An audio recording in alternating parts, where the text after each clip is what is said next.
Greetings, fanboys and fangirls. Jared here with another video review from Fanboys Forever. Today we're going to be having a look at, for the first time in a while, a G.I. Joe classified figure, and that is the BUDO figure. So I'm really excited about this one, and like I said, it's been forever since I've reviewed one of these guys, but lately it does seem like Hasbro has several releases just in this latest batch of product that I'm truly, genuinely interested in. BUDO has always been one of my big favorites and is very much an overlooked retro figure, so I am very excited to take a look at this guy. As soon as they revealed him, I was completely taken by their slightly updated take on BUDO's classic design, and I've been really excited about it since. But before we begin, if you haven't yet, please go ahead and subscribe to the channel.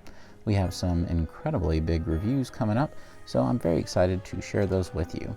Also, be sure to comment down below and let me know what you think about this guy and if you had the old classic BUDO figure back in the day. With all that out of the way, let's begin. Alright, so looking at the box, we have kind of the more simplified, modern, classified packaging that we've been seeing lately. I feel like this is really good because there's no wasted space in this box whatsoever, to where the package is just completely packed with stuff, and it's in a nice plastic window box. We do have some artwork on the side of BUDO, and it's alright. It's certainly not the best artwork I have seen.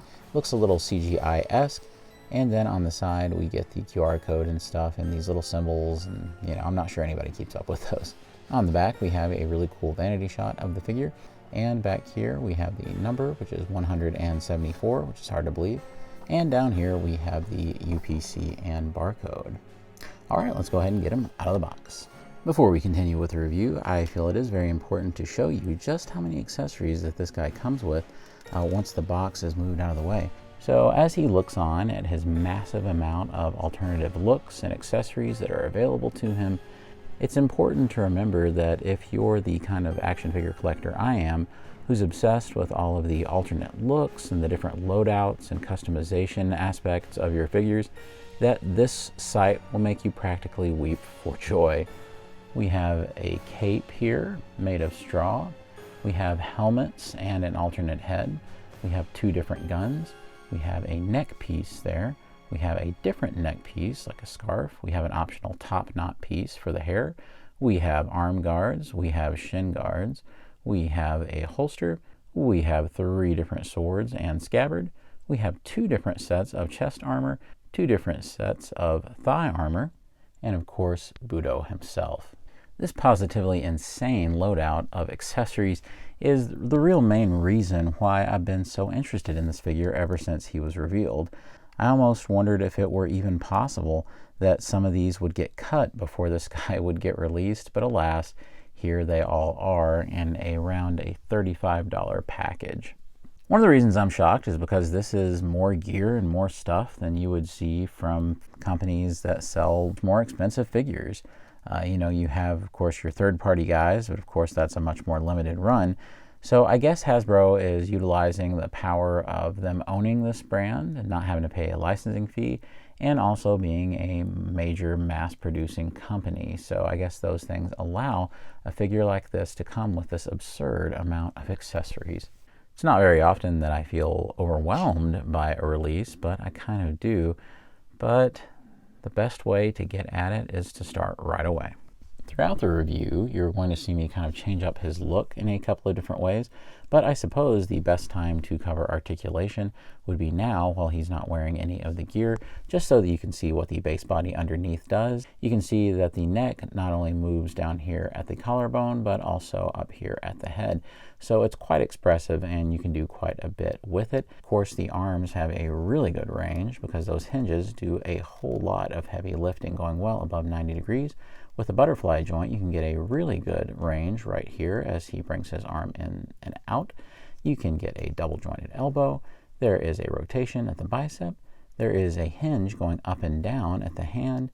There is a hinge going left to right at the other hand. There is an excellent diaphragm joint that has very satisfying clicks and has plenty of range. That's in combination with this waist joint down here, which does kind of mimic the old O-ring Joes a little bit, as it can kind of wobble around. We have excellent drop down hips that can go up and down. Using the drop down hips, we can get the leg to go up that much. We can rotate we have a double jointed knee, we have a rotation at the boot, we have a hinge at the ankle, and we have rocker ankle pivot. So all in all, the articulation that we expect and then some.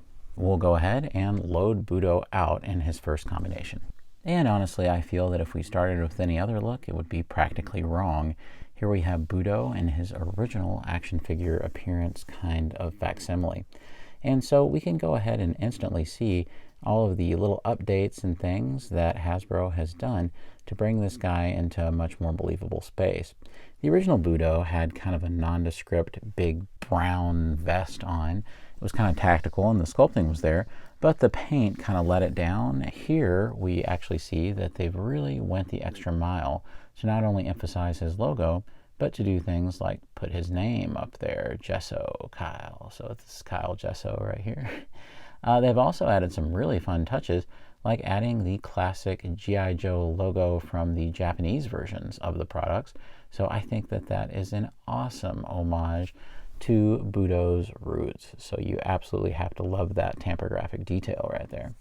I also like how they've given the helmet some more color variety, highlighting some silver over top of the red. And they've also given the helmet some utility by having a headset on there. So now he has like a chin strap and a little microphone. Not only that, but we can look on the back and see some other beautiful detail on the helmet. And of course the vest right there. He has the gauntlets from the original figure, and you can see those distinct red kind of gems right there. And they've kind of elongated the shoulder pads, and I really love how they've captured the original look of the figure by having the green pants in there, kind of contrasting with this. But they have added kind of some loincloth or kind of loin armor right there for his midsection, which I think does bring the kind of disparate look of the vest together with the pants a little bit more. So I feel like that's a pretty big improvement. Honestly, this is one of those cases where they've made all the right moves to update the look. And of course, you know, for the people who really love that original, I think it's going to work. I also think for the people who maybe thought that original might have been a little silly or a little over the top, I think this is going to work as well. This is probably a good time to mention that his top knot that's on his hair on the head actually does come off, and I'm sure it's meant to, because if you leave it on there, this helmet just will not go on flush. So that's something they don't explain to you anywhere, and it's definitely something that you should be aware of. It's an absolutely gorgeously sculpted figure from top to bottom. You can see on the vest that they just have every little detail imaginable, with all the radios and wires, all the ammo in the front and the pouches, and all the little bits and bobs on the utility belt as well. He does have a kind of katana holder right there, and he does have a holster here as well to hold a smaller handgun. Not only that, but he does get this cool submachine gun with a scope, and it even has a little stand that comes down that can be utilized if he's down on the ground. This gun does have a cartridge that pops out, or a clip that pops out, whatever you want to say, that can be put back in. Strangely, the small handgun does not feature this, and the clip does not come out. Chances are it's something that Hasbro did to, I don't know, make it less offensive, perhaps? I'm not really sure. And here he is with his medium length sword that I had in the small scabbard right there, so that looks really good. I'm a big fan of that helmet, but if it's a little much for you, which I totally understand, you can go without it. And of course, a whole lot of people lost their helmets on that original old figure, so plenty of people's BUDOs looked more like this anyway. So if you want something a little more accurate to your lost accessory, here it is. And I think it looks awesome this way as well. Don't forget to not lose that little top knot piece and put it right back so it just pops back in. I do like the look of the shaved hair right there, and you have more on the top. So I think that's a pretty cool look for BUDO. So we'll use this time to show you a couple of different alternative options. He does have this cool alternative head. So if you want BUDO to have the hair grown out, maybe to look more like an old Kurosawa film, then here we go. Also, I have added this red scarf piece, which is really cool looking with the whole ensemble right here. So if you feel like maybe it's a little basic and you want to add something a little different to the mix, I think that's a good look. But we can also do this. This armor at the bottom just unclips and comes off. and this holster just slides down from the leg. You can add the thigh armor from the full samurai look and give it a little red to kind of bring that out, even though the reds don't exactly match, but that is one option. And here we have Budo decked out in his almost full samurai look. The only thing he's missing is his helmet. I think it looks really good with the long-haired head. It's definitely very imposing, a great threatening look for the character. A couple of things to note when you're transforming him is that he does have these shin guards that go over the more techy boots. Not only that, but he does have these arm guards that go on as well. I personally think that the other guards would look fine too, and it would also match as well.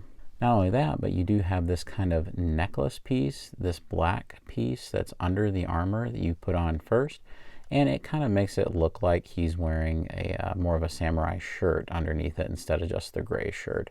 So they've really not overlooked anything in terms of making sure that the look itself was complete and there are no gaps in that look, literally or metaphorically. And we'll definitely check out what the other head looks like on this guy, which is also a huge win.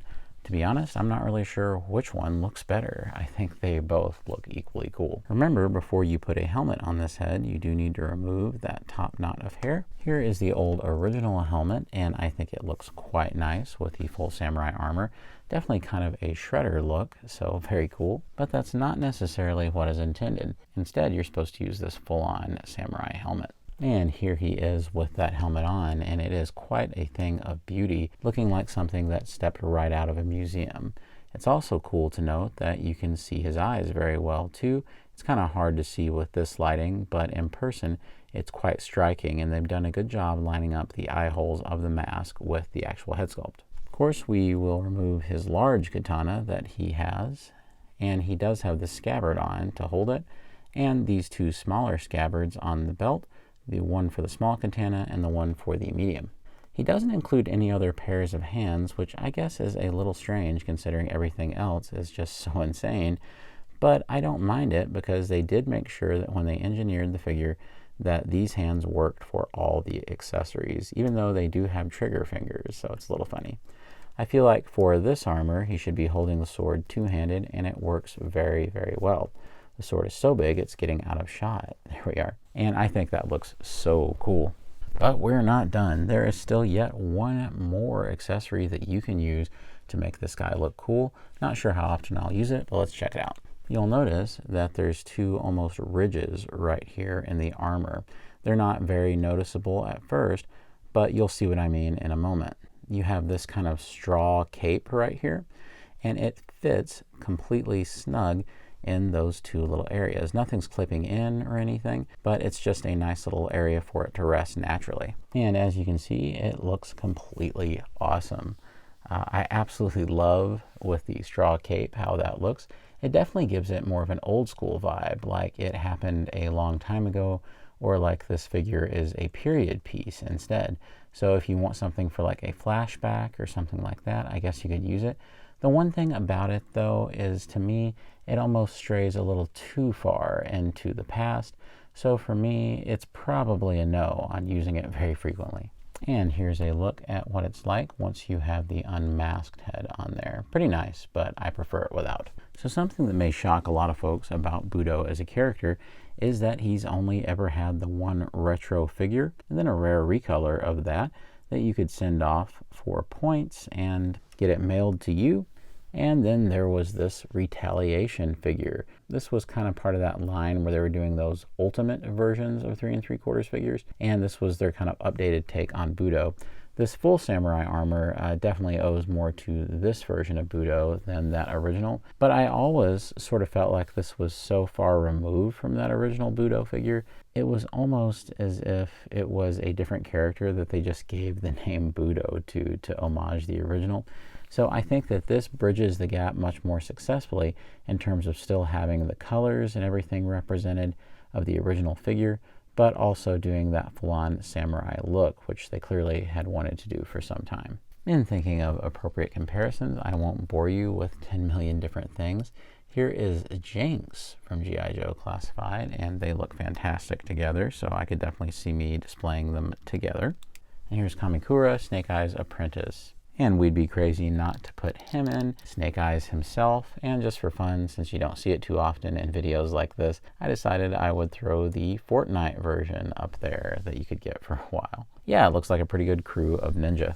Another appropriate comparison would be good old Quick Kick. You gotta love the guy. It's so cool to see G.I. Joe continue to expand on its Asian legacy of great characters. Of course, Larry Hama himself, who co-created and flat out created a whole bunch of the characters, is an Asian American man. So I really do think that it's a special thing to continue to get figures like BUDO here in the line. You know, in the end, I just gotta say, this BUDO figure is so very impressive. I absolutely love all the different possibilities when it comes to the huge amount of accessories, and I'm sure that there's some combination or some element of the figure that I probably overlooked. They've done a tremendous job of making a figure that worked as the original BUDO, but you can also switch him into the far more gnarly version that we see before us, looking like a true daimyo. Well friends, I certainly hope that you have enjoyed the review, and of course be sure to leave me a comment down below letting me know what you think about this guy. Be sure and like the video and subscribe, because those things really help us out. And with all that out of the way, God bless you and yours, and I'll see you on Fanboys Forever. Fanboy out.